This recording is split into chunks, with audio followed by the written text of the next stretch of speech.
तो कल हम लोग एलिमेंट 3.4 के बारे में डिस्कस किया था। जो एलिमेंट 3.4 तक डिस्कस किया था, उसमें आपका कोई क्वेरी है, कोई क्वेश्चन है तो बताइए। हम्म हम लोगों ने element 3.1 safety culture, 3.2 demonstrate the management commitment, 3.3 the human factor geo factor जिसके बारे में डिस्कस किया था, and 3.4 that was related to the managing the risk, उसके बारे में डिस्कस किया था। ठीक है। अभी हम इससे आगे हम लोग चलेंगे कि जो हमारा मैनेजमेंट ऑफ चेंज है उसके बारे में हम लोग पढ़ेंगे। 3.5 पे चलते हैं, क्योंकि जैसे हम उसको बनाएंगे, तो जैसे ही हम लोग उसको स्टडी करेंगे, then easily we can make out the answer. आसानी से हम लोग आंसर को मेक आउट।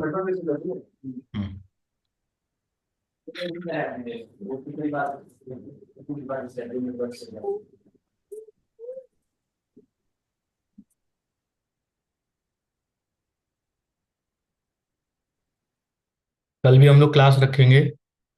हाँ, मॉर्निंग में 9 o'clock के आसपास क्लास रखेंगे। यस। मैं आपको मैसेज कर दूंगा। क्लास रहेगा कल।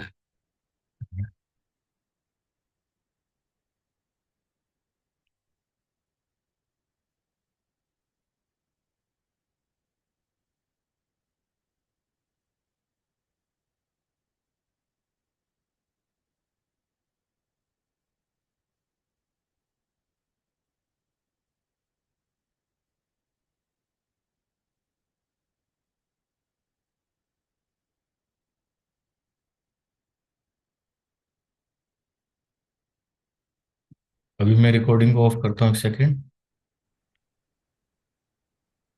So this article is available on the LinkedIn. LinkedIn पे ये आर्टिकल अवेलेबल है, कोई भी इसको एक्सेस कर सकता है। यही मैं आप लोगों को बोलूंगा कि आप उसको लाइक जरूर कीजिए, और जो भी आपके कोई फ्रेंड्स हैं उनको भी शेयर कीजिए यदि उनको मैनेजमेंट ऑफ चेंज के बारे में बहुत बेसिक जानकारी चाहिए, तो आप उनको बोल सकते हैं। ठीक है। तो यहाँ पे ये आर्टिकल मैंने बनाया हुआ है, जो कि हमारे निबोस और दूसरे जो छोटे छोटी MOC related, management of change related जो क्वेरीज हैं उनको हेल्प करता है। यहाँ पे देखेंगे, ये मैंने एक ये साइकिल डायग्राम बनाया हुआ है। तो सबसे पहले क्या होता है, रिक्वेस्ट फॉर चेंज। ये पहले हमें ये जानना है कि मैनेजमेंट ऑफ चेंज होता क्या है। मान लीजिए आप अपने प्लेस पे कोई भी चेंजेस कर रहे हैं जिसका हेल्थ एंड सेफ्टी पे सिग्निफिकेंट इम्पैक्ट आ रहा है। ठीक है, डायरेक्टली सिग्निफिकेंट इम्पैक्ट आ रहा है, तो उसको आप बिना बताए चेंज नहीं करेंगे। मान लीजिए एक बॉयलर है और बॉयलर का जो टेम्परेचर है 100 डिग्री सेंटीग्रेड फिक्स किया गया है। तो ऐसा नहीं कि ऑपरेटर बिना बताए उसका टेम्परेचर 180 डिग्री सेंटीग्रेड कर दे। तो पीपल विल वेट कि भाई 100 डिग्री सेंटीग्रेड पे हमें स्टीम रिलीज करना है, लेकिन उसने टेम्परेचर क्या सेट कर दिया, 180 डिग्री। तो अभी क्या है, उसके अंदर टेम्परेचर बढ़ने से प्रेशर बढ़ सकता है, बॉयलर एक्सप्लोड हो सकता है। तो कोई भी चेंजेस जो हमें करना है, वो हमें मैनेजमेंट को बता के करना है, उसका अप्रूवल लेने के बाद करना है। क्योंकि यदि हम वो अप्रूवल नहीं लेंगे, तो हमारे वर्क प्लेस पे एक्सीडेंट हो जाएगा, कैटास्ट्रोफिक फेलियर हो जाएगा। सो ये जैसे कि सबसे पहले जो भी हमें चेंजेस करना है उसके लिए पहले रिक्वेस्ट फॉर चेंज करना है। फिर वहाँ पे इम्पैक्ट देखा जाएगा कि उसका हेल्थ एंड सेफ्टी पे कोई इम्पैक्ट है या नहीं। दैट विल बी कैप्चर्ड, वो वहाँ पे कैप्चर किया जाएगा, एनालिसिस किया जाएगा। उसके लिए वहाँ पे जो कॉम्पिटेंट टीम है, वो जो कॉम्पिटेंट टीम है वो वहाँ पे डिसाइड करेंगे कि ये जो पर्टिकुलर जो हमारा पार्ट है इम्पैक्ट का, वो कंसिडरेबल है या नहीं है।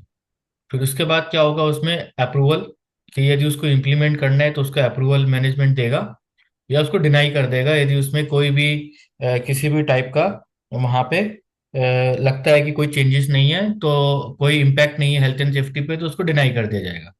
Yes. Then implement if the approval is given, पे अप्रूवल दे दिया गया है तो इम्प्लीमेंट द चेंजेस, फिर हमें क्या करना पड़ेगा, इम्प्लीमेंट करना पड़ेगा। देन रिव्यू या रिपोर्टिंग, फिर उसके बाद हम उसको रिव्यू करेंगे और इसको जो है हम लोग रिपोर्ट, यस, रिव्यू या reporting part will be there. And उसके बाद जब हम उसको इम्प्लीमेंट कर देंगे, then the closure of MOC, जो हमारा एमओसी है वो हमारा क्लोज हो जाएगा। ये सिंपल साइकिल है, इस साइकिल को हमें बार बार समझना है, बार बार इसको याद रखना है। यस। यहाँ पे मैं अभी आपको टाइम दूंगा, जो भी आपका क्वेरी है management of change in the industrial safety. तो यहाँ पे what is the management of change? Management of change होता क्या है? The management of change is a systematic approach to organisational changes with the aim of ensuring the continued safety of the workforce throughout the process। तो जो भी हमारा management of change का जो भी पार्ट है, तो उसका एम है। तो क्या एम है? That aim of ensuring the continued safety of the work place throughout the process. So management of change क्या होता है? ये systematic way to handle the changes, systematic manner में होता है within a organisation to effectively deal with the change and capitalise on the possible opportunities. So it involves, इसके अंदर क्या क्या इन्वॉल्व होता है? अडेप्टिंग टू द चेंज, जो भी हमारा अडेप्टिंग टू द चेंज, ये इसके अंदर इन्वॉल्व होता है। Then controlling the change of that part, ठीक है, जो कंट्रोलिंग वाला जो पार्ट होता है वो इसमें ऐड होता है। Yes. Then involves adapting to the change, तो इसके अंदर क्या होता है? Involves the adapting to the change, जो भी हमारा चेंजेस है उसको अडेप्ट करना है वहां पे। कंट्रोलिंग, उस जो भी चेंज करेंगे उसको हमें कंट्रोल करना है। एंड इनेक्टिंग न्यू चेंजेस, और कोई भी हमारा नया चेंजेस है उसको हमें लेके आना है। तो दीज सिस्टमेटिक प्रोसेस, जितने भी systematic process ensure that change in deal with A proactive manner, मतलब जो भी मुझे चेंज करना है वो मुझे प्रोएक्टिव मैनर में चेंज करना है। ऐसा नहीं कि मैंने पहले चेंजेस कर दिया, उसके बाद में मैनेजमेंट को बोल रहा हूँ ये तो मैंने चेंज कर दिया। आपको पहले अप्रूवल लेना है। आपको अपने वर्क प्लेस पे कुछ भी चेंज करने से पहले मैनेजमेंट से अप्रूवल लेना है कि वो इम्प्लीमेंट किया जाए, क्योंकि उसका direct impact health and safety पे है। जैसे बॉयलर का मैंने एग्जांपल लिया, यदि वो बॉयलर का टेम्परेचर अपने आप चेंज कर दिया तो इट में लीड टू द, वो क्या हो सकता है वहां पे? इट में lead to the explosion, catastrophic failure हो सकता है, और इमिनेंट डेंजर सिचुएशन क्रिएट हो सकती है। पर्सनल इन जियोपार्डी, उनकी लाइफ को डेंजर हो सकता है। Potential for substantial financial losses, मतलब पूरी कंपनी में भी आग लग सकती है, फायर लग सकता है। ठीक है, इतना ज्यादा इम्पैक्ट आता है। तो what type of changes required the management of change? What type of changes? यदि आपके वर्क प्लेस पे टिपिकल टाइप ऑफ चेंजेस जिसका इम्पैक्ट हेल्थ एंड सेफ्टी पे होता है, जैसे कोई भी नया कंस्ट्रक्शन वर्क आप कर रहे हैं, इंफ्रास्ट्रक्चर कर रहे हैं, कोई क्रिटिकल प्रोसेस पैरामीटर है उसमें कुछ चेंजेस कर रहे हैं, जैसे प्रेशर हो गया, टेम्परेचर हो गया, वॉल्यूम हो गया। Yes. Any changes in existing process technology method, changes in the critical test equipment, any changes of the plant, plant के अंदर कोई मेजर चेंजेस कर रहे हैं, इक्विपमेंट में कोई मेजर चेंजेस कर रहे हैं, मशीनरी में कोई मेजर चेंजेस कर रहे हैं, सिस्टम में कोई मेजर चेंजेस कर रहे हैं, और any changes in the working practices या वर्किंग कंडीशन में कोई चेंजेस हो रहा है, एनी चेंजेस ऑफ फैसिलिटी में कोई चेंजेस हो रहा है, वर्क प्लेस में कोई चेंजेस हो रहा है, एक्सटेंशन ऑफ द साइट, मान लीजिए आप साइट है वहां पे, मान लीजिए 5 फ्लोर बने हुए हैं, आप उसके ऊपर 6 फ्लोर बना रहे हैं, तो आप क्या कर रहे हैं? साइट को एक्सटेंड कर रहे हैं, उसका जो कैपेसिटी यूटिलाइजेशन है वो बढ़ा रहे हैं। तो उस साइट को जब आप इसको, जैसे 5 फ्लोर बना हुआ है ऑलरेडी और 6 फ्लोर आप बना रहे हैं, तो वहां पे जब उसको बनाएंगे तो हमें उसमें जो पांचों फ्लोर से मटेरियल नीचे से ऊपर जाएगा, और जो हमारा स्ट्रक्चर है उस पर भी हमारा लोड आएगा पांचों फ्लोर के ऊपर भी। तो वो हमें उसके लिए भी हमें एमओसी अप्रूवल करना है। Any major changes, any minor changes in the raw material will be there। Yes, so then any changes, any major changes, any minor changes, changes in the raw material, any changes in the legal requirement, standard requirement, और the minor changes.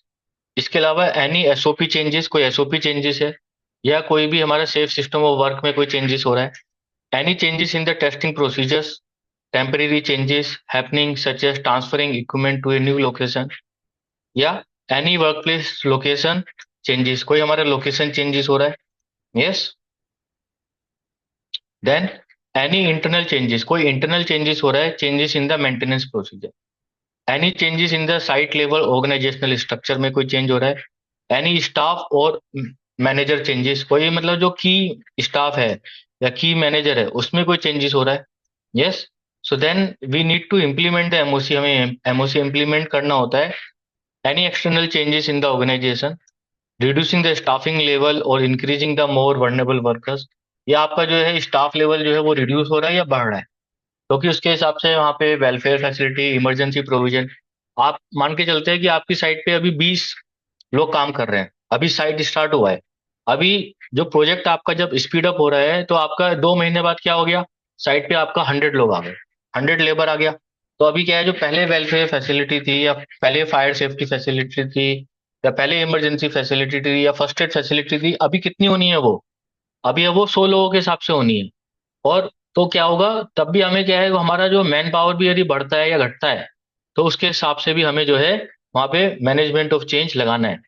Then using contractor for high risk activity, यदि आप कोई hot work activity कर रहे हैं या confined space activity कर रहे हैं और कॉन्ट्रैक्टर को यूज कर रहे हैं, तो भी हमें मैनेजमेंट ऑफ चेंज को कंसिडर करना चाहिए। मतलब पहले ये एक्टिविटी क्या थी, पहले ये एक्टिविटी कंपनी अपने आप कर रही थी, अभी ये एक्टिविटी के लिए हमने क्या किया, हमने जो है कॉन्ट्रैक्टर को बुला लिया। तो ये क्या हो गया, हमने चेंजेस कर दिया, चेंजेस होने के बाद हम बुला रहे हैं। ऐसे नहीं बुला रहे कि अपना आप हमने अपनी मर्जी से, पहले से कॉन्ट्रैक्टर था तो पहले से उसको बुला रहे हैं, उसका जरूरत नहीं है। Yes. Then any specific work plan like building maintenance, renovation work, demolition work, execution work, ऐसा आप कोई भी काम करना चाहते हैं जिसमें आप मेंटेनेंस वर्क है या रिनोवेशन वर्क है, क्योंकि ये चीजें क्या है आपके, मान लीजिए एक बिल्डिंग है, उसको बिल्डिंग का एज 10 ईयर्स हो गया, उसका रिनोवेशन टाइम अभी अप्लाई नहीं था, ठीक है, लेकिन वो अभी हम उसको रेनोवेट कर रहे हैं या इसको डिमोलिश कर रहे हैं किसी रीजन की वजह से, वो हमारा प्लान में नहीं था, तो हमें उसके लिए मैनेजमेंट से अप्रूवल चाहिए, तभी हम उसको डिमोलिश करेंगे। या हमें कोई वहां पे पाइपलाइन बिछानी है, जो कि मान के चलते हैं कि अभी कहीं पे जैसे एक पर्टिकुलर सोसाइटी बन रही है, तो वहां पे पहले तो किसी ने परचेज नहीं किया प्लॉट, अब परचेज कर रहे हैं, तो वहां पे अभी पाइपिंग की जरूरत है, या वहां पे हमारा जो प्रोसेस इक्विपमेंट का कुछ पाइपिंग जाना है, तो वो हमारा क्या है, पहले नहीं था प्लान, अभी प्लानिंग में चेंज हुआ है, तो हमें मैनेजमेंट ऑफ चेंज, ये सारी जो कंडीशन होती हैं, what type of changes required the management of change, किस टाइप का चेंजेस का रिक्वायरमेंट होता है, ठीक है, ये हमारा